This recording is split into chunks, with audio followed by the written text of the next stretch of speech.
Hello, and welcome to the Book of Endless Pages, where we examine the more meta concepts of the Cosmere and figure out what it means for us, the readers. What does RAFO mean? What are its implications? RAFO means read and find out.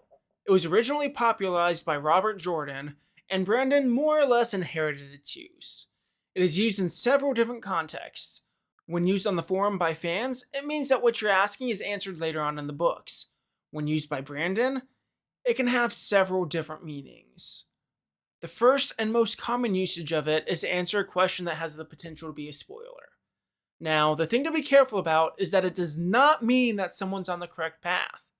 It could just be as simple as the general subject being something that's going to be dove into in a future book. Or he may just not want to discourage theory crafting. For example, if someone was to ask, hypothetically of course, if Lift was a dragon, Brandon would probably say RAFO. This doesn't imply that Lift is a dragon or some other creature aside from human. It just means that more of Lift's backstory is going to be revealed later, and he wants you to wait for that time to get more information.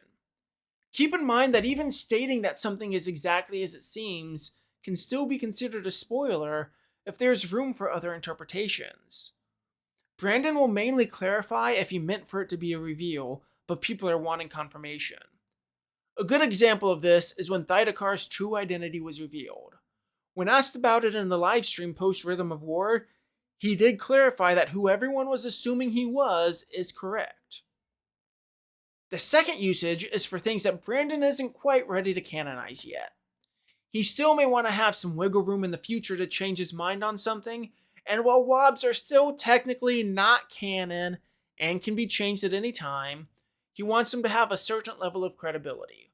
Constantly changing his mind on things he's spoken about would decrease the impact a WOB has on expanding the lore.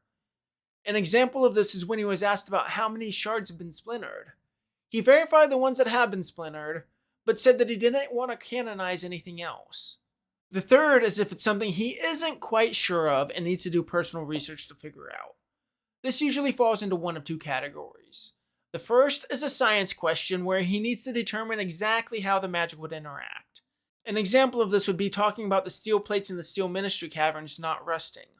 He knew there was a reason for it, but couldn't remember exactly what the reasoning was. The second is a deep lore question where he needs to make sure that he has his information correct. An example of this would be when he was asked a question about the time between the first Returned appearing and the events of Warbreaker. He was asked if anything interesting happened during that time. He raffled it specifically because he needed to look at the master timeline of the Cosmere due to getting some dates confused. Now, I did my best to have this be an exhaustive but quick list, and I'm sure I may have missed some circumstances. However, I hope this helps you understand what a RAFO is and is not. And if you enjoyed this video, be sure to like and subscribe, and join us next time so that we can all become a little more quantifiably invested.